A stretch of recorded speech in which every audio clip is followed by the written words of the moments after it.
Yep, now you got to get a drop for us. Okay. All right. Jason McCourty, say whatever you want to say. I'm Jason McCourty, whatever. And Hold on. Put that down. This is a true professional here, Thomas. All right? And you're listening to the NFL Players Second Acts podcast. Thank you. What's up, everybody? Jason McCourty. I'm sitting here with Peanut Tillman, Roman Harper. I'm big fans of theirs, and I'm honored and I'm humble to be here on the NFL Players Second Acts podcast. Make sure you take a listen. Hey, and once you listen, you hit that follow button. Oh, my God. That was the best one we ever had. That was the best one we ever had. Boom. He nailed it.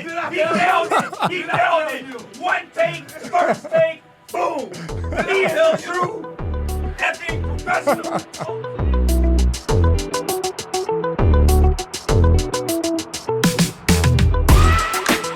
I'm Peanut Tillman, and this is the NFL Players Second Acts podcast. With me, as always, I got my sidekick, my co-host, my older brother, Roman Harper, on the show with me. What's up, baby? What's up, man? I'm clearly not older than you. You are older than me. You look older than me. Or you just got a stressful life. Not older than you. I want to thank all of our listeners and viewers, because you guys are tuned in too, man. Anywhere you pick us up at, whether it's iHeartRadio, Apple Podcasts, please give us a 5-star rating, a review. Click that button, follow. Man, tell a friend to tell a friend to tell a friend. And Peanut. Yes, sir. Who is our magnificent, beautiful guest today? All right. Let me read some of these bio real quick. Played 13 seasons in the NFL. Super Bowl winning champion. He's currently the co-host of Good Morning Football. Ladies and gentlemen, please welcome Jason McCourty. Appreciate it. This is what you do now, right? This is the media business. How we doing? I've convinced people to believe in that. So yeah, this is what I'm doing right now. That's important. Yeah, that's important. When I just saw him, like, dude, Fake it till you make it. Yeah, man. It's No the doubt. first time I've actually got to meet this young man. I think he's been a brilliant mind. I think he's great on TV. He's a great player as well. And really just cool upbringing, dude. I got to give you honesty. I watched you on Good Morning Football, and, dude, I really like the fit check segment. I was, like, really feeling that. Especially with all whatever players are wearing now. It's really weird. No doubt It's about so it. weird. No doubt It's about so it. weird. No doubt about it. And we started that this season, and when we were talking about doing it, I was like, I'm going to be honest. I'm not just going to put outfits up there and be like, oh, this one's dope, this one's that. Like, somebody's wearing something. I have no idea what it is. I'm going in. So, Yeah, I mean, it's just a new wave, bro. It's all good. But, all right, I want to try to start to transition. Let's jump into some football stuff. And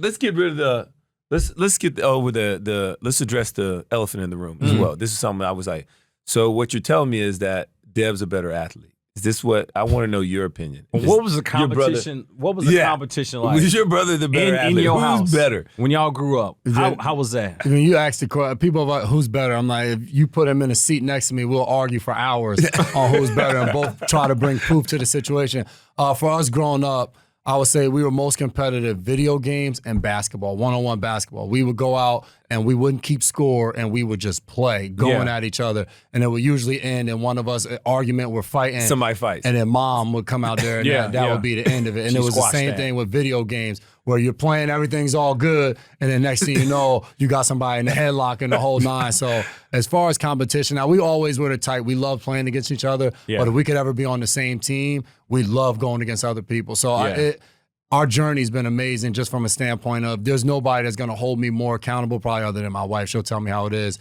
than Dev. If there's something not right, we're going to call each other out on it. I remember he goes to the Pro Bowl his rookie year, 7 interceptions, steps on the scene, and just balls.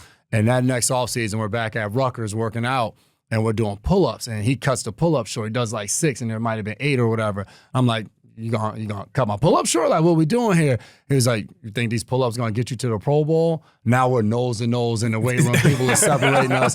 And then he went out there and had a terrible year his second year, and he got them pull-ups in the next year. So that's us. We argue, we fight, love each other, don't talk about it, and we're just fine the next day. All right, what video game was like it for you guys? Which was the one that probably was like, all right, we probably gonna end up fighting today? NBA Live. NBA Live. We were like, we couldn't play any shooting game. We were terrible in anything other than a sports game. So it was NBA Live, then Madden, all of those. So yeah, but Live was it. What was your team? Oh, I was an Orlando Magic fan. Penny Hardaway was my guy. Penny was my guy. I'm with you. Yeah. I was an NBA Jam kind of guy. I mean, you're showing your age. Showing his age over here. Just want to let everybody know. I'm showing my age. You're not showing your age. I'm wearing mine.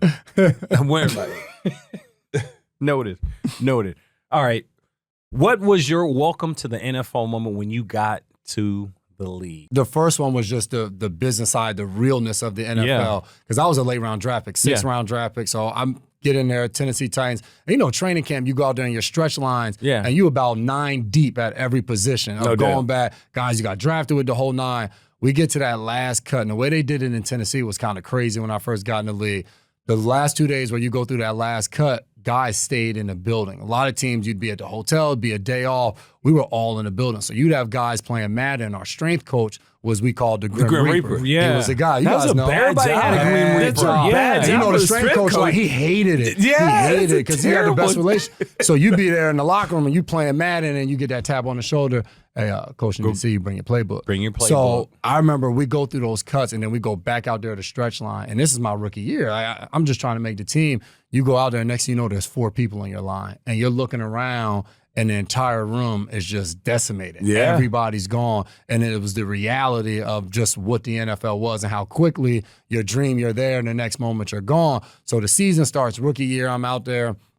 We're playing, I want to say, the Rams. And at that point, Steven Jackson is the running back. And my DB coach was a guy, Marcus Robertson, played in the league. Played safety. Yep, played safety for the Titans and Oilers. He's like, I'm telling y'all, when you get out there, don't be nervous. You're going to look out there in pregame. You're going to see Steven Jackson. You can be like, he looks like a Madden creative player. Yeah. So I ain't play any defense. Rookie, I'm out there on kickoff.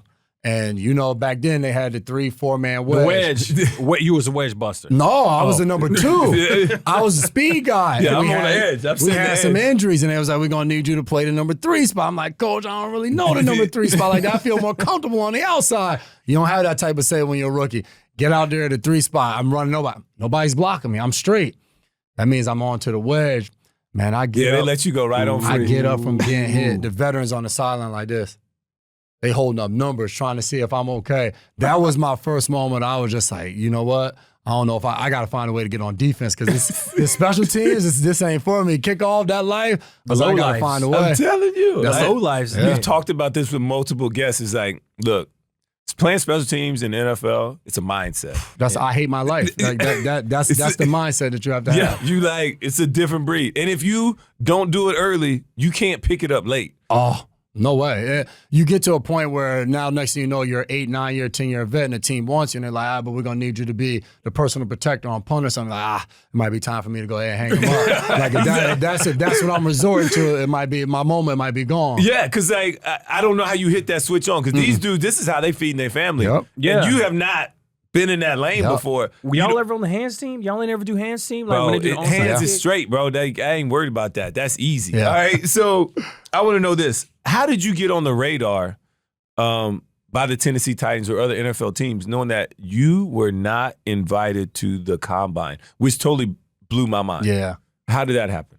That was tough. In your mind? Yeah, pro day. Ran a 4.3 flat, and I think speed in this league, if you can run, it's like, gets to the end of the draft, he can run, we'll see what he can do. But what helped me was we drafted Kenny Britt that same year. Me and Kenny were Rutgers together. So he was our first-round draft pick. And our DB coach there, Marcus Robertson, he liked me. He saw me on film and thought I could possibly become a good player. So Kenny gets in the building. That's when the draft was 2 days. So he's there already. He gets in the building. Mark Robb goes up to him and was like, Jason, any good? What do you think of him? Kenny's like, man, we battled every single day in practice. If it wasn't for him and his brother, I wouldn't be the player I was. He made me better each and every day.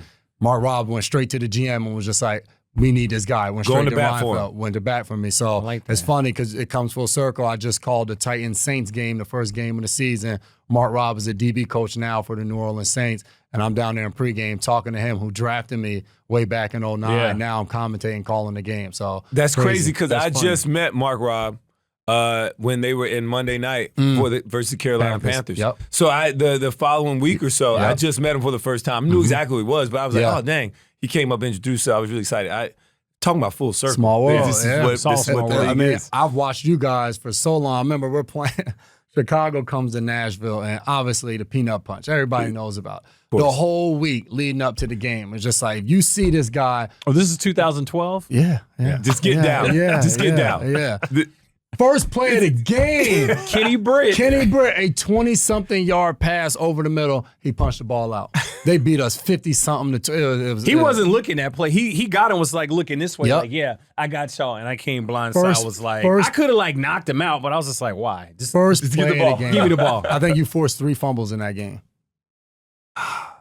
He said he was going to mention this, but since you brought it up. I don't forget. I remember it. When you understand going against Brandon Marshall, we turning the ball. Yeah, it wasn't a fun day. That was a great day. Yeah, it wasn't a fun day. That was a fun day. So many Bears fans in the stands, the whole nine. Yeah, because your fans started leaving. No doubt about it. Yeah, I don't like, know bro. if they came. That was rough. There was some rough times in Tennessee at that point.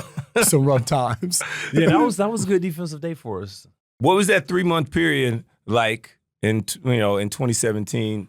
You were on that defeated team in Cleveland. Yeah, that was rough. How was Hugh Jackson in Cleveland when you guys went on 16-17? So when you think of Hugh, you got to remember not only went 0-16, but the year before that they went 1-15. Yeah. So that year, terrible from top to bottom. Terrible. There's no like It's the not a way lot you of just positives. described that. I don't have any positive to not a lot say of Hugh positives. this that. And I have nothing. Like I got we you. went 0-16 was not fun, but I think you look at that from that standpoint.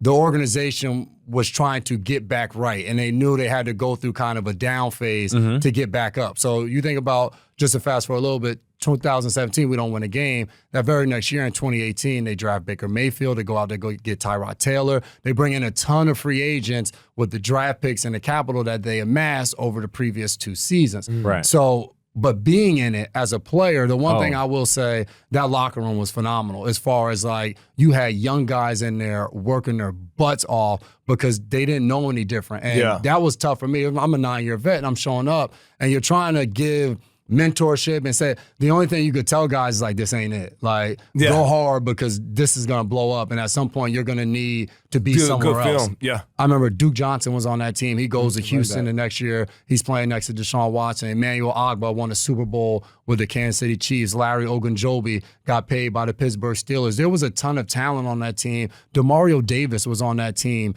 and got traded away for Calvin Pryor to go back to the Jets. Joe Hayden was released in the preseason, and he goes on to play 4 or 5 more years with the Pittsburgh Steelers at a high level. So it's not like there wasn't good players in that locker room. There were a ton of them, but it shows you from any organization, if it's not right at the very top, it trickles down to the bottom, and that's what that season was like. Well, even you can include yourself in that. And I want to know your mindset was you went from there to all of a sudden getting traded to the New England Patriots where, I mean, I go from a team that we ain't winning nothing to all of a sudden now we got a really chance to win a Super Bowl. So what was that like? I mean, and you get to match back up with your brother. So what was that whole thing? Was he in on that? What was the family? Was everybody celebrating? Yeah. Take me through that. That was a dream come true. We finished that season in Cleveland. And the season in Cleveland was rough too. Even we had just had our 3rd kid. She was allergic. She had severe food allergies. So just figuring out life in that year was a lot. rough. Yeah. I remember when the season ended, my agent's Cleveland based. I was like, yo, I'm not coming back to Cleveland. I was like, it's a 2-year deal. I was like, but I'm too old for this at this point. I'm going in to year 10. Like I was in Tennessee. We went 2-14 one year, 3-13. I'm like, I've taken my lumps. I need to figure out to end on a good note. And I'm sure the weather in Cleveland don't help either. so gray. And then you own 14, there's no sun. It's just like, my mom came out there. Dude, it's tough. Oh, my mom came out and she's like, I'm going to have to see you in the offseason. I'm not coming back. But the season ends, and I remember we had got a new general manager, John Dorsey, in Cleveland. Sashi Brown was let go. And John calls me and is just like, hey, we're bringing in some corners, and just out of respect for you, we're going to release you now so you can get on with another team. So at one end, I'm excited that he's going to release me. At the other end, I'm like, and that's disrespectful. Y'all didn't go out and sign. You didn't go get Sauce Gardner or one of the top cornerbacks in the league. But like, no problem. So he tells me that. Literally maybe an hour or two later, Dev calls me. He FaceTimes me, and he's just like, hey, you just got traded to the Patriots. I'm like, what? I'm like, bro, get off my phone. He's like, yo, I'm dead serious. You just got traded to the Patriots. So when I told Dev that I was going to be released, he texts Brian Flores, the defensive coordinator at the time for New England. And it says, then Flo calls him and was just like, you may want to hit Bill up yourself. It might come better from you. So he texts Belichick, 2 McCourtys are better than 1. Bill doesn't respond. So 45 minutes go by. He's like, damn, I guess 2 ain't better than 1. And Bill calls him like, hey, we're going to trade for your brother. We're not going to go through the free agency stuff. We're just going to go ahead and trade for him. So I remember FaceTiming my mom, and she was just ecstatic, yelling on the phone. That's really dope. Because when I found out I was going to get released, I said to my wife, I'd love to go play for the Giants or Jets because it's home. But first, if I could go play alongside my brother, like that's a dream come true. And I remember flying there in March. He picked me up from the airport. We went over. And my wife said to me, because I was back end of a 2-year deal, she was like, no matter what happens this year, if you play a lot, you don't play at all, like just don't take any of this for granted. Enjoy the moment. Yeah. And we go on to win the Super Bowl. So that's insane. That's a big deal. Hey, tell me this, though. Was it ever a dream of you guys growing up to like play in the league together on the same team? Because like that's so hard to fathom. Yeah. It's so hard to actually get there. No doubt about it. You know, you guys' journey to get there was so different. Did you ever give up on this dream? Are you kind of just like, it was just put on the back burner, never thought about, and all of a sudden then it happened? It was always a dream. We had given up on it at that point. In 2015, I think Schefter had tweeted that New England Patriots were looking to trade for me. And supposedly, like, that was rumored, and it almost happened, but it fell through. And then in 2017, before I signed with the Browns, I was a free agent. New England had just signed Stephon Gilmore. They had Eric Rowe. They had Malcolm Butler. So they had guys, and we had talked about it, but it was just like, for me, I still wanted to play. So it was just like, I don't want to put myself in. So at that point, we were like, we tried, it probably wasn't going to happen. And then when it happened organically, kind of without free agency or anything like that, it was so cool. And then that season, we start out, I played 5 plays the first game against Houston. And the next game, I was about to be inactive that game. They had younger guys that they wanted to play. I took a pay cut in training camp. So it was just like, all right, I will just enjoy it. This might be the last year. And then a guy got injured. I ended up playing, started the rest of the season, and ended up signing back after the year. But it was a crazy ride. Talk about, so you go from being 0-17 to winning the Super Bowl. And not just winning the Super Bowl, but you had one of the better, if you could arguably say one of the best defensive plays in that game. You know, where Cooks is running scot-free up the middle of the field. Like, what did you see on that play? How did that play transform in your mind? Yeah, saw some bad defense for sure. You guys can appreciate it as DBs. Right. They ran that play earlier in the game, and we were playing cover 4. And I remember getting to the sideline, and me and my brother are talking, and he's just like, yo, if they come back to this, you got to get back to the middle. I was like, for sure, I see it. We'll be all right. And they come back to the play, and I don't know what Gilly's thinking on the right side, but they're just running over post, and Gilly sees the over coming towards him, and he drops the post. And both safeties, they go to get the post because Gilly's high, and I'm pushing, and I see it, and I turn, I'm like, what the hell? Wide open. And at that point, it's just like, hustle, go try to make the play. 4-3-40, let's go. Let's put it in. And then, this is year 10, so that's probably more like a 4-5 at that point late in the season. Yeah, but it was 4-4-8. You know what I'm saying? It's just put your head down and run. And just lucky for me, Goff was late. Ball wasn't really a great pass and was able to make the play. Yeah, it was a great play. Yeah. I looked it back up. I was like, I totally forget about these plays. There's so many hidden plays in a game that you tend to forget about, but could really change the whole momentum of everything. Because I was at a neighbor's house watching that game, and it just it was really, really a momentous, huge play. And then on the backside of it, how about your brother being the first one there to kind of celebrate with you? It's just this has got to take you back to like little league, high school, where college, and it's just like, man, like we still just got each other's back. But it was so cool how y'all did it though. It was just like, it wasn't even a big deal. Yeah, it was like, I was like, yo, this is what we do.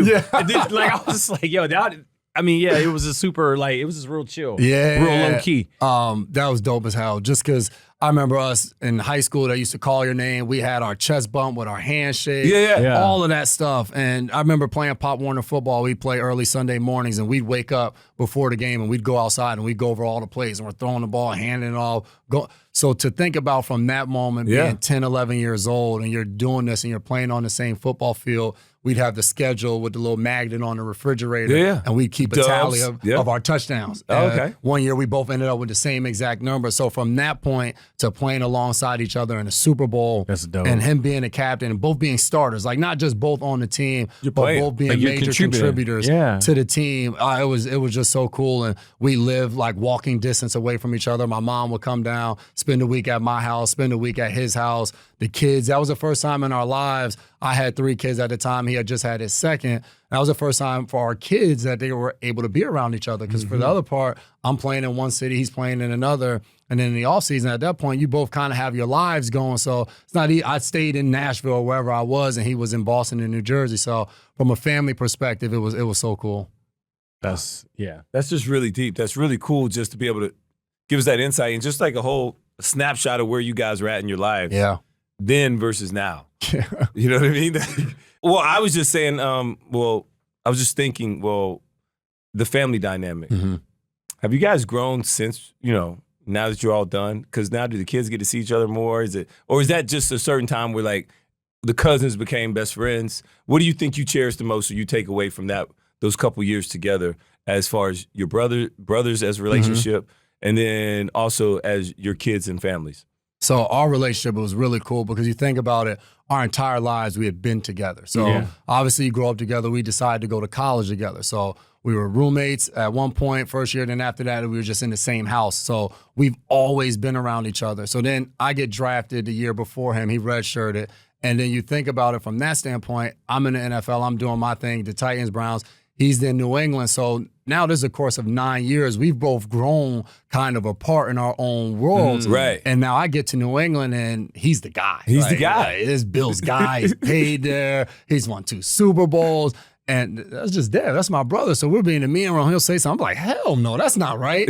And we'd be arguing in the meeting room. And at this point, we're older than coaches. So that dynamic was really cool. And then off the field, both of us as fathers and husbands at that time. And like I said in the beginning, when it came to football, there's nobody's going to hold each other more accountable than us two. Right. So it could be a dynamic with your wife where I'm just like, you're tripping on that. Like you need to do X, Y, and Z. Or if it's spending more time with, like we would call each other out on that. And now we were around each other more to be able to really see it on a day-to-day basis of what you're dealing with. So that part of it was really cool. And then our kids they get along so well. And it's so funny. My youngest, his oldest are just 11 days apart. They call themselves twin cousins. Both of our oldest are girls. And we watch them. And now his daughter is 4 years younger than my daughter. And it's just like she's a younger version of my oldest, more than her little sister. Right. Both of us have boys second, so watching them two kind of grow up and argue, they're a few years apart, and then now he has a 2-year-old. So we're now 30 minutes away from each other.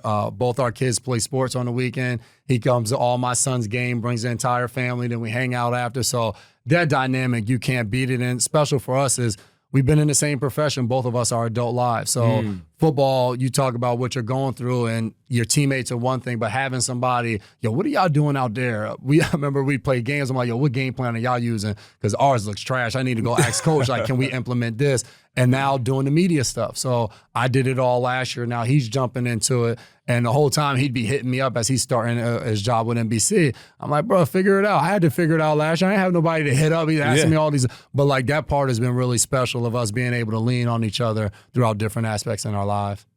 That's dope. So you played 2 more years, right? You played 2 more years after you win your Super Bowl. At what point in time did you feel like it was time to retire? And then when you did retire, how much time did you take off? Yeah, so we win that Super Bowl, come back in 2019 and feel great. And we're number 1 defense on New England. And our secondary at the corner position, it's myself, a young J.C. Jackson, Stephon Gilmore, John Jones. And we got like a 4-man rotation with Gilly didn't leave the field. Like he was the guy. He's still that other guy. Than that, so no doubt about it. He's still that guy. So it was just a great vibe. Then I ended up getting hurt finishing that year. I had a sports hernia. So then come back in 20, that was my 4th one I had. So come back in 2020, play that year, and don't really feel like myself.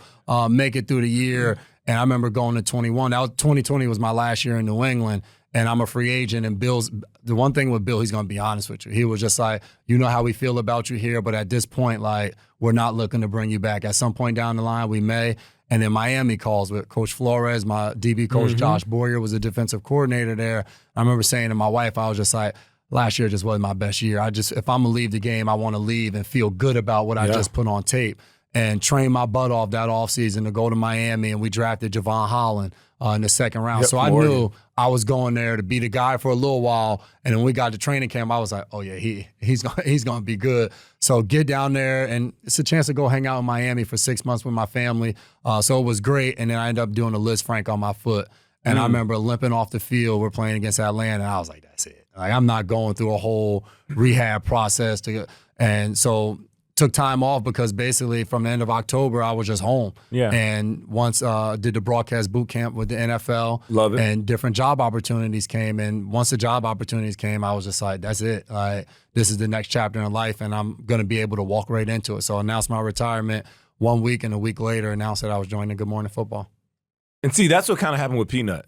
So Peanut literally, because when they offer you stuff or when opportunities come up, You got to take it. it's really hard to like, maybe I'll come back. Yep. We're not a quarterback. Yep. You know what I Yep. mean? We might not look the same. We might not look the part all the time. So Right.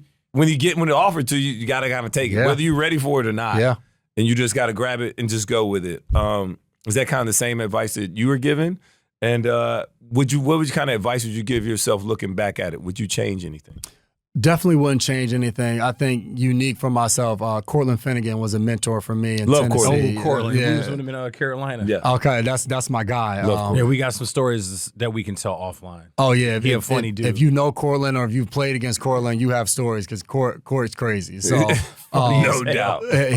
So I remember talking to him when he retired, and Cortland was a 7th round draft pick out of Stanford.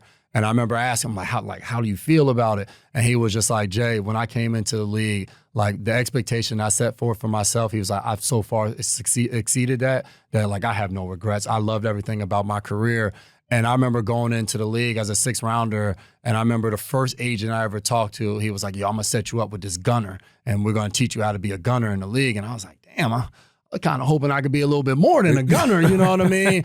But going in, like my rookie year, I was like, yo, if I could just make the team and play special teams, Right. and figure it out from there. So to think 13 years later, a starter for 11 out of my 13 years in the NFL, won a Super Bowl, was like when it was time to hang him up, I was just like, job well done. And I was a guy that I wasn't immensely talented where I could just show up and be better than guys. So like I put the work in. So it was just like when it was said to be done, it was just like I gave the thing all I had. And it was the same exact thing, those job opportunities. And I remember talking to Chris Hope, another guy, was my other mentor. And the one thing he told me, I thought about retiring when I left Tennessee. Just that newness of having to switch teams. Chris Hope. Yep, Chris Hope. And Safety from Florida State. Yep, Florida State was one was the Steelers, was with Troy Polamalu, got paid, and Tennessee was a Super Bowl champ as well. And he was like, J Mac, and country from South Carolina. He said, the one thing I'm gonna tell you, when you lead a game, that's it. There's no turning back. There's no pickup league to go put your equipment on and go play. He was like, if you play basketball, you can go to the local Y. There's softball game. He was like, when it's done, it's done. So he was like, just make sure you're secure with that. And I was. And people asked me over this past year and a half of like, do you miss it? And I was like, you miss the guys, you miss the conversations. I was like, but I look down on that field, like, no, I don't miss that. I see a big hit. I'm just like, that looks like it hurts. Yeah. I want no parts of that anymore. So, there was no regrets. I was done when I walked off the field. See, that's exactly how I was. I want to go back, though, because this really, I didn't know something about you and your brother. And that's that you guys, first of all, he was the one that a lot of teams wanted coming out of high school, correct? I was more than him. You were more than him. And not by a lot. And not by a lot. And how does it feel when all of a sudden, is there a conversation to have this competition where it's like you kind of check the box when he gets redshirted and you don't? Oh, I tell him all the time. Because I didn't know that until you said it earlier. And I was like, he still owes me money. I had 3 offers coming out of high school. He had 1 AA offers at the time. So that was the New Hampshires, the Hofstras, and all of those schools. And Rutgers essentially offered him to try to get both of us to go. And it's funny, just a short story. So we go on our visit and Rutgers offers him, and I had a visit to Boston College as well. Dev commits ASAP. He did. That was his only 1A offer. He was like, well, if that's what y'all doing, I'm coming. I'm committing. Right now. And Darren Rizzi, who's a special teams coach in New Orleans, he was the guy who recruited us to Rutgers. Oh, wow. And I just was talking to him this past week, and he said, when Dev committed, our head coach at the time, Greg Schiano, he said him and Greg were in the car, and he was just like, we got duped. We got duped. We wanted the cow, we got the calf. We got the other one. That's not the one we wanted. And coach, that's how that's what it is. That's what it is. That's what it is. That's exactly what it is. Fast forward, it all worked out, but I got there for him, and then I ended up getting drafted the year before him, and I go in the 6th round, but I make the team, I start a few games, I showed a little bit of promise. I wasn't a world beater. Then he comes out the next year, he goes 27th overall, and I'm just like, bro, like if you think about it, me getting in, the bloodline, the whole, I kind of helped. I'm still waiting for. He went to the Pro Bowl. I had to pay my own way to Hawaii. He didn't even get you. Nothing. He was like, bro, come on. You know, we got other family members. I got to help them out. You good. You got a check. So, but it's always been like that. And I remember in college, in high school, he struggled with that when he felt like Rutgers was only offering him because of me. He wasn't going to go. And I remember my mom sat us down and she said, at some point in both of you guys' lives, you're going to need to lean on each other. Dev, if you got to ride Jay's coattails to get there, then get there. Once you get there, it's your opportunity to show him what you can do, and that's what he did. I like that. What would you give your grade now that you're in the media broadcast boot camp when you first started out? Mm-hmm. And what would you grade yourself now today of how you're doing it? I'm a confident guy, so I'm giving myself an A. I'm saying I'm showing up and I'm ready to go. I would say early on, probably a C. And in my mind, if you would have asked me, I would have told you I'm probably a B+. I'm scratching it. But like early on, you have no idea what you're doing. You're trying to figure it out. So you don't even know that you're not that good. You feel like, oh, I just gave him one hell of a soundbite right there with that last thing I thought of last night. But in reality, it's a lot. You're reading off the prompter. I remember getting there at the boot camp, and they were like, you guys are going to call a game for radio. You're going to call a game for TV. You're totally going to do an interview. I've never called it. And I was like, you said we got to call a game. I was just like, I didn't even think about that. And then you do it, and I was just like, yo, that was awesome. Like, I love the feeling of doing it, but I'm not good. But in your mind, you're like, you can bring so much. I'm a former player. Yeah. And you learn that there's people that whether they played or not, like this is their profession. Yes. And they know what the hell they're doing. And being on that show last year was so cool because sitting to the right of me, Jamie Erdahl has been doing TV for such a long time, did sidelines in the SEC for 8 years.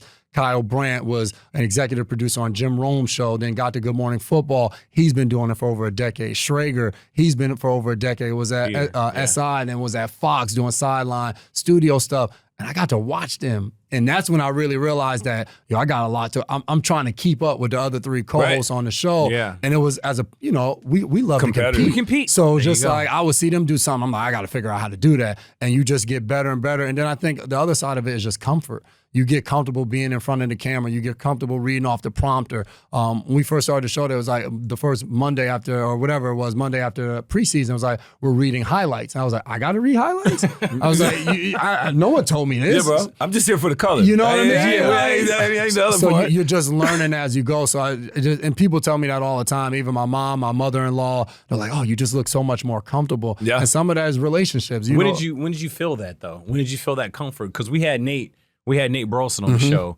and he was like, yeah, I was kind of wearing these suits, and I was just real tight, and I wasn't myself. Yeah. And then I finally just went home. He got his own suits, and was just like, yo, I think I'm ready now. And he was like, for him, it was just like a light bulb that just went off, and it was just this calming presence. And it's like, boom, I'm gonna do the news. Like, was there a moment when you just like, you know what, this is football, I got this, relax. Yeah.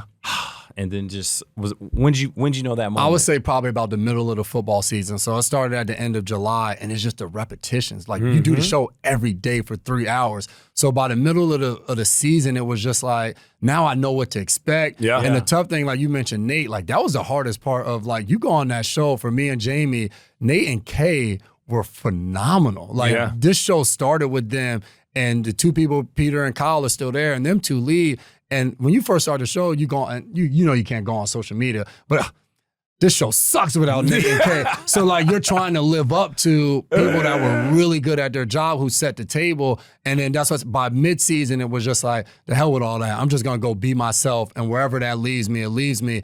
And it's kind of an advantage because for us, your first dream, like for me, was playing football. And I did that, and I got to accomplish a lifelong dream. This is just like, all right, this is a developing passion that if I suck, then I just need to find something different to do. But for right now, I'm just going to practice it, go out there and perform my best and see where that puts me. I love also staying in this vein. I love Good Morning America, the football, just because you guys are highly entertaining. This guy, Kyle Brandt, is hilarious to me. He's hilarious. He's intense. I called him one time. Dude is intense. I know he's a diehard Buffalo fan, so maybe that has to do with something too. But this guy is off the chain. What's it like working in that type of environment where not some stations are more conservative than others, but it seems like on this one, they really let you guys cut up, you guys have fun, and really, does that help with calming the nerves and getting to a place where you are now? Oh, it definitely helps. And I compare it to we're used to being in a locker room, like being in a DB room. You're used to having your DBs around you. Oh, yeah. We joke more than anybody. Shenanigans. More than anybody. And that's All where day. you see after we're on the show for a while, like now that I know Kyle, like we know we can say anything off the cuff to each other because it's not personal. Right. We're entertaining. But that's the cool thing, to your point, like Kyle is so creative. Like we'll sit there and you'll say something, he'll come with a rebuttal. And you'll be like, damn, you just thought of that quick? And because our show's every day and we do it so early in the morning, like we don't rehearse. So you put in maybe some of your answers, a lot of the answers, like I want to wait and do it on the show to have everybody's reaction. I want their reaction. Oh, so it's so cool being in that environment. It's not just the four of us at the table, it's everybody behind the scenes. And I think sometimes when we leave the game, guys have trouble transitioning into the next thing. I think for me, I've been blessed that you leave a huge locker room with 70 guys in it, and then you have the support staff. That now I've just walked into a smaller locker room. Yeah. From the people behind the cameras to that was a thing early on for me where I say get to the middle of the season. Now when you're in there, you're not like waving someone down. You're just like to the camera, hey, to the stage man, hey, Danny, can you help me with this? Or to, hey, Connor, you know people's names, and now there's relationships. You know a little bit about their why, and I think that's the coolest thing of building that comfort of now it means something to you when you know the people you're working with. Man, that's so cool and so true. I got my gig with ESPN SEC Network during COVID. And so, like, I worked for a whole year and didn't even see nobody's face. It's tough. It was like, weird because you have no personal relationship. Yeah. The people I worked with on my show were all remote. So you don't build that chemistry. And it literally took me a year and a half, 2 years before I was like, oh, so I do know this person. Yes. And I do know, like, I can't just talk. Like, they are rooting for me. I don't know who they are behind the mask. So I totally get it when people don't recognize us when we have a helmet on because I was in that position. No doubt about it. And you're on there with Ben, right? Yes. So, and he's Love a Ben guy, Watson.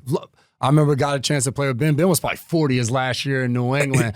And I remember looking at him, and for us, myself, Dev, and then Matthew Slater, like he was the guy. So it was just like, and it wasn't just who Ben was on the football field, but it was just like who he was as a person. My man. There's no better, you know what I mean? Yes. So it's so cool. And to that point, when you work with people like that, it just makes it an enjoyable experience. Yeah. All right, so where do you want to take this career next? I don't know. People ask me that, I don't and know to be honest, sorry I even asked that. no, it's a great question. And like I sit down, you talk to your agent, and like, well, what's next? We want to help you get there. I'm like, damn, I don't know. Like I'm still figuring this out. Like this year, I'm calling games for CBS as well, doing some for radio for Westwood One. That's a new journey. I'm enjoying that as well. So I'm just kind of taking them as they come. I didn't expect when I got hired for Good Morning Football, I was like, all right, I'm going to do this for the next however many years and see what happens. And then Westwood One called about doing games on radio. Then this year CBS called, and it's just like, damn, I still got a wife and 3 kids. So even figuring out all of that dynamic, because like we started this thing off, when opportunities come, it's hard to say no because there's no guarantee that it's coming back around. Yeah, so legacy is big, right? I had a great career. We do this thing right now. You know, we do our media thing, right? And I have 4 kids. He's got 4 kids. And I'm always trying to show my kids that I'm trying to do something positive. I went back and got a degree. I want them to know that I'm always learning and growing. And I'm not too old to learn something new. You know, with your career, with winning a Super Bowl, and now you're getting into the media, what do you think you want your legacy to be to your 3 kids? Man, so funny you say that. When I retired, and we play long enough, and you can make enough money where you're just, all right, I can take some time off. And I remember my time in Miami, my last year, we had a player development guy by the name of Caleb Thornhill. Elite, like one of the best people I've been around, and he put on a business combine for players in the offseason. So he would bring you in there for 3 days, and it would be at a hotel room or in a ballroom. He'd bring in venture capital people, real estate people, all types of different backgrounds. He'd put these people in front of us, and we'd get to ask them questions. We'd do workshop different things. I remember there was an angel investor there worth $60 million, and I can't remember what country it was from. But he talked about him and his sister growing up and bombs being dropped on them and them running for cover. And that was his childhood. And he talked about now being able to provide more for his kids. And I remember asking him the question.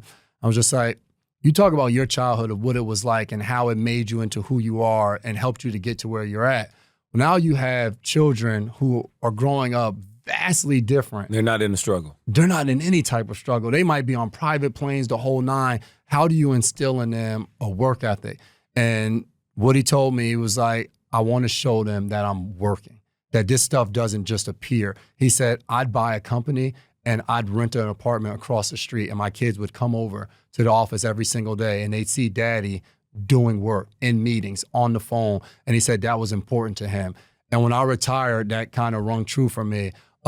My kids, they're still young. My oldest is just 10. So the football thing, they know I played, they were at games, but it doesn't really register. Right. So now for them to be able to see me, it doesn't matter what I'm doing, doesn't matter how much money I'm making, but just to know that you live in this house, you have food on the table because somebody leaves the house and goes to work and provides it for you, that's what I want for them. I want them to know that if you want something, you can achieve it, but you have to put the work in. Anything worth having is going to take hard work, blood, sweat, and tears. And I think that for me is the biggest thing I want to leave them with. That's what's up. I love that. You make me feel better because I'm always like, man, my kids ain't struggling enough. They got it too easy. And man, one of these mother jokers hungry. Ain't when nobody, you grow up a certain way, you know it made you the way I'm it the made same you. way though, yeah. And it's just yeah. like they don't have that, and you're like, how do I still put that in there? Yeah. And it's funny. My son now is playing football. Like, it's called flex football, so they wear full pads, but it's still flag. And it's so funny. Like, What's that like? It's awesome. I'm coaching him the whole nine, and seeing him how much better he's gotten.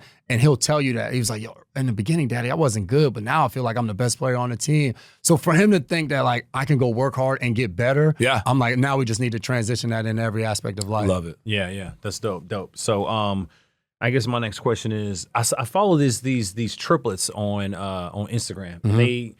It's like 3 separate pillars. And one guy will come out of a pillar and he'll walk by a woman and and then the second triplet will come out and walk by the woman and she's like, oh, wait. And then she'll do a double take. And then by the third one, the third time, the dude will come out and he was, bump into the chick and she's like, wait, what the hell? Yeah. And one time they were dressed in like black and white suits and they look like they look like the agents on The Matrix. Yeah. And he would say, Mr. Anderson. And the dude was like, what the like the dude was tripped out, right? Please tell me you have some kind of a crazy story that you and Dev like played a trick on somebody. You know, the crazy thing is anybody close to us has always known us apart. So I remember early on in college. All right, give me the clue. So what's the easiest way to tell you guys apart? So his face is fatter than mine. Okay. So if we were sitting right here. We'd be able to tell right off. When we're together, I think so. Yeah. As kids, I can look at a kid picture and I don't know who the hell is who. Like I'll have to ask my mom. But I remember when I first started dating my wife, and she was coming over, and Dev was like, I'm gonna go answer the door. And as soon as he answered the door, she was just like, what's up, Dev? She was like, your neck is fatter than Jay's. So it was just like, it's always little stuff. Always little stuff. Yeah. In New England, though, Bill couldn't tell us apart at all. And Dev had been there for so long, he would just call me Dev. And training camp, we'd wear the same exact thing, same sleeves, same everything. Yeah. And he'd be like, you guys, you have to wear the same bleeping thing every day. I know you're twins, but we've never been able to like really fool someone. We tried it in elementary school, and one of our friends yelled it out before the teacher. We've never been able to do like the full-on heist and fool somebody. And my mom, really, you can ask my mom. She said I could tell them from the back of their heads. Like, Mama knows. We were never able. We said one day like I'm gonna have him just walk into Good Morning Football and do a show. That'd be dope. And see. So I'm gonna hope maybe he'll let me get to NBC and expand my portfolio too. So we'll see one day. I like that. I like it. But like those that know, always. Exactly. Always know. No doubt. It'll be interesting when you guys get a chance to meet him. You'll walk in and be like, dang, y'all look, or be like, oh no, I see the difference. Like, you know what I mean? You got a fat neck. Right, Okay, exactly. yeah. Right, exactly. It's the little details. Yeah. Okay. Yeah. That's funny though that Bill like never. How about your DB coach? Could he tell? Yeah. And in college, Shiano called us twin. A lot of guys on the team called it. Like, if you try, you can tell us apart. But I remember, and for coaches, I remember Shiano had identical twins. And he said early on, I couldn't tell them apart just because, coaches, they live in a facility. Yeah, they live in the whole nine. They don't have time to actually Did y'all sound the same though? Didn't you like answer the phone call when? Oh, you talking about his draft story? The draft? Yeah. He gets in. For him, he was waiting for so long to get drafted at the end of the first round. He was nervous, I guess, at the end of the first round. So he said he had to go to the bathroom. I think he just needed a moment to get away. Because I guess it is. Like, when you're told you're going to be a first round. When you know you at the end, you just chilling. You just watching the draft. Like, for him, he was a tweener, end of first round, second round. So as the first round started to get to the end, and there's trades going on, and next thing you know, his phone rings, and it's Mr. Kraft. And I answer it. So I'm like, hey, how you doing? He said, hey, Devin, we want to let you know we're drafting. I'm like, oh, I'm so excited, blah, blah, blah. He's like, all right, yeah, I just acted to be it. This is natural for us. Like, I could have walked in here, somebody could have been like, yo, Dev, I would have turned around. I'd be like, nah, I'm his brother. But I'm just so used to being called both names. Right. So he was like, all right, we're going to put Coach Belichick on the phone. At this time, I was after my rookie year. Any story about Bill is like, he's scary. So I run, I'm like, Dev, you got drafted, So I'm the one who answered it. So I told Mr. Kraft, like, in reality, he still owes me a signing bonus because he did draft me that day. I just never got that original contract. So, yeah. All right, now, I've also heard you're big into donuts. I love donuts. Sprinkles or non-sprinkles? You can give me the sprinkles. Sprinkles, Yeah. what kind? Vanilla frosted, strawberry frosted, either one. Rainbow sprinkles, though, not the chocolate ones. Okay, Only oh yeah, rainbow ones. okay. But you sound like my why kid. donuts though? Like what I'm not a cake guy. Yeah. Donuts, cookies, or ice cream. Those are the only desserts I'll eat. What Like kind of ice cream? vanilla bean. Now ice cream over gelato? Yeah. Are you serious? I'm with you. No, gelato every day. Yeah. Peanut juice is so No. good. Yeah. I'm uppity. I'm fancy. See, yeah. He wasn't always like that. Gelato. He wasn't like that all Gelato. the time, dude. Hey, gelato and Some of us prosciutto, grew baby. up, you know what I'm See, saying? Gelato and and prosciutto. prosciutto. I don't do Prosciutto. bologna no more. I didn't came up. I didn't come this far to just I didn't come this far to go back to bologna. I'm prosciutto all day, baby. I love fried Y'all bologna. know what's up. I'm not going to apologize for that. You ain't still eating no fried bologna. No, I'm not. I'm not. I wish I was, though. Like, it's still so good. Make the Whenever- kids eat it every I now know. and then. Yeah, Here's I do. something I do. Just to, like, I toughen don't them care up. how much Like money I make or steakums. how Yeah. successful I've been, I still eat ramen. Yeah. You I still, still, yeah, But chicken. you eat like the ramen noodle, like the 69-cent pack? Yes, Or yes. you go to like no, a nice fancy ramen spot? no. Like the 69-cent pack that we grew up in. Like, do you eat in college when you had no You money? still- you put the hot water on it. And, yeah, You gotta yeah. get high blood pressure. Yeah. Stop eating that, man. I Salt- eat it every so often. I know. Okay. And you My cut a hot kids dog- know what it and is. You They've had cut, it. you cut a hot dog up My and put it kids in know there. what it Oh is. my God, that's what's up. Yeah. I still got little hood tendencies, you know what I'm saying? This is like, I don't feel like I'm gonna eat some ramen today. Let me boil this joint up with a couple noodles. Yeah, that's what's up. That's what it is. That's what it is. Prosciutto, you know. It's all good. All right. So one of the questions we ask all the guests, Mm-hmm. Mount Rushmore. If you don't know, it's got 4 presidents, but I want to know the 4 people in your life that have had an impact. Mentor, coach, player, brother, mother, whoever these 4 individual people are that had a really big impact on your life. Oh, Who would that be? My Mount Rushmore would be like one person at the very top, and then the other 3 would just be down at the bottom, and that's mom. My mom, single parent, father passed away when I was just 3 years old, and people ask me that, like, who was your favorite? I'm like, mom was everything. Sacrifice. She was a psychiatrical nurse, got in a car accident. She's had double-digit knee surgeries. So I've watched her struggle throughout my life. And I remember being in elementary school and I had to write a paper and was like, one day I'm going to be a professional basketball player or football player and I'm going to buy mom a house. And like being able to do that was surreal. Yeah. So she's everything that Devin and myself and my older brother are off the field or out of sports is because of her. She is instilled and built me and molded me into the guy and the man, father, husband I am today. So she would be number 1 by far. The second person for me would be my wife. So we met when I was just 19 years old, and we've been together ever since. So she, everything. Did Dev like her early? She didn't. She had to put up with him. Yeah, because it's like, it's always weird dynamic. When you know what I'm meet in college, that's your most immature phase in Yeah, your so life. immature. Like, So immature. like, my brother, my other roommates, all of us. Like she knows where all the bodies are burned, the whole 9. Yeah, like. yeah. So for sure, her. You talked about the fitless early on. Today we had to wear. I did overalls with no shirt on, and that was probably the second outfit we had where I didn't have a shirt on. And I always run it by my wife. Don't go on TV with no. She said to me last week, "You just gonna dress like this every week?" Like I was just like, I'm just trying to make good television. I'm trying to get to the finer things in life with this next career. So she would definitely be number 2, and then 3 and 4 would be my brothers. Dev, my identical twin brother, and then my older brother Larry.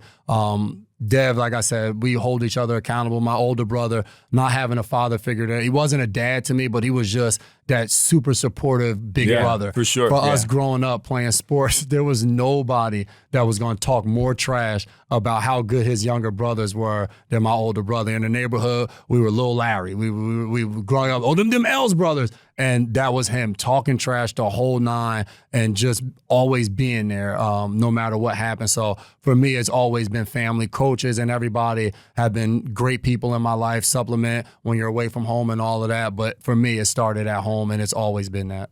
Man, that's a blessing. And Ron kind of reminds me of my oldest brother. He, when the oldest brother shows support and love, bro, It's different. it just hits a little bit different. Puts that man. confidence in you. Yeah, man. Yeah. Jason, man, dude, this was awesome, man. Thank you. I see you got a hoodie on Shock the World. What's up with that? This was one of my old college teammates. He was doing a clothing line at one point, and he had sent me this. So Shock the World. I mean, that's words that anybody can live by. Something you're doing, you're trying to redefine stuff. No doubt, man. You want to slide back and throw that J up here too, bro? You got some You got fly the kicks on, on, dog. Flies. Yeah, bro. Throw them up there, dog. The no photos joints. I'm a big sneaker guy. I used to save my lunch money, and my mom would drive me to the mall on Saturday. We'd be out there in line. Now you're on the sneakers app, on StockX, all this other stuff. Aftermarket prices. I was in there in the mud. You was in the getting mud. that Foot Action and Foot Locker and all of that. So, retail, baby. How many sneakers do you think you own? Probably, I would say 300, somewhere around that. Okay. Somewhere around that. I give a lot of, when I stop wearing them, I give them away. Okay, are you the sneaker guy? Okay, so you told me something there. So you're the sneaker guy that buys and wears. Yes. No, Because it's a lot of people that buy and just leave them. No, I'm not putting anything on ice. You do that for too long, you go to wear the sneaker, the bottom coming off. They're not made that well just to sit. I wear all of my sneakers. I applaud you for that. I wear all of them. them. I applaud you for being that guy. Jason McCourty, man, thank you so much for being here. I know Peanut's going to get us out of here, but I want to first and foremost thank our listeners, our viewers, for always tuning in. Give us a 5-star rating. Hit that click that button. Follow and like. Please tell a friend to tell a friend to tell a friend. Thank you guys wherever you listen to your podcast, so pick them up. iHeartRadio podcast, Apple Podcast. Thank you so much as always. Peanut, get us out of here, dog. Hey, appreciate y'all watching. Appreciate the support. I'm Peanut. This Roman. Jason was on the show. Thank y'all. God bless. Thanks, brother. We out. Appreciate y'all.